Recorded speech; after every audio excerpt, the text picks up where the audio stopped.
Prediction হচ্ছে Argentina 3 করবে, Spain 2 করবে। ইয়ামাল তো ওই যে ভাতিজা, ঠিক আছে, ভাতিজা। সো চাচার সাথে ভাতিজা পারবে না, চাচা ভাতিজাকে কোলে করে সরিয়ে দিবে।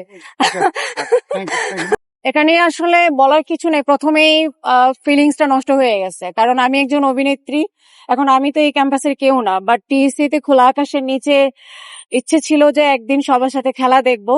আমার অনেক জায়গায় ইনভাইটেশন ছিল, আজকে ওই যে সঞ্জয় আসছে ওখানে ছিল, সব জায়গায় ছিল, বাট আমি ভাবলাম মানে যেখানে জাস্ট লিমিটেড লোকজন থাকে সেখানে আমি আজকে খেলা দেখবো না, ফাইনালে আমি একদম খোলা আকাশের নিচে একদম মাস্তি পাবে, মানে সবার সাথে মাস্তি করব।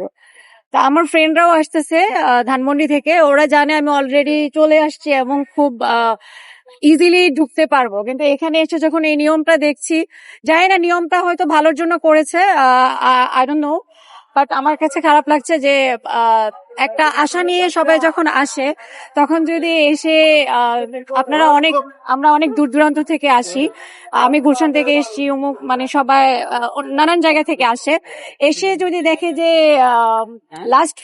লাস্ট পর্যায়ে এসে সে আর মানে ঢুকতে পারছে না, তখন কিন্তু মনটা খারাপ হয়ে যায়। আর আজকে তো আমরা ফাইনালের দিন।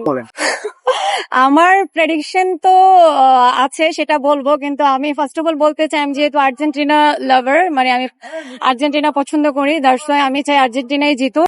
আর সে অবশ্যই ভয়ঙ্কর তো অবশ্যই, কারণ যখন ফ্রান্সের সাথে আমরা খেলাটা দেখেছি তখন একটা তো কাজ করে, কারণ এমবাপ্পেকে যখন হারিয়ে দিয়েছে তখন থেকে ইয়ামালের প্রতি একটা অন্যরকম কাজ করে। তারপরেও মেসি জিতে যাবে ইনশাল্লাহ, আর্জেন্টিনা অবশ্যই উইন হবে, এটা নিয়ে মানে কোনো সন্দেহ নেই।